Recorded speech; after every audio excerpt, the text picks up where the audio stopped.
আপনাকে বাড়িতে নাকি একটা কাজের লোক লাগবো। এত সুন্দর একটা মাইয়া আমাকে বাড়িতে কাজের মাইয়া হিসাবে কাজ করব? আমি যে বাবুর পাঠা চিনো না নাকি? চিনবো না কে? তুই হইলি একটা কুত্তা, যা বদমাইশ। এই আল্লাহ, তোমার তো হাত অনেকখানি কেটে গেছে। দাঁড়াও দাঁড়াও দাঁড়াও। হোক, ভয়ের কিচ্ছু নাই। আমরা তোমার কাস্টমার, তুমি যা চাইবা তাই পাইবা।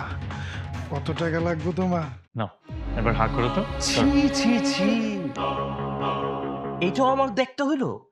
বেশি বাড়াবাড়ি করলে না তোরে নগদে খেয়ে দেব। বিশ্বাস করো, আমি তোমাকে প্রথম দেখেই ভালোবেসে ফেলেছি।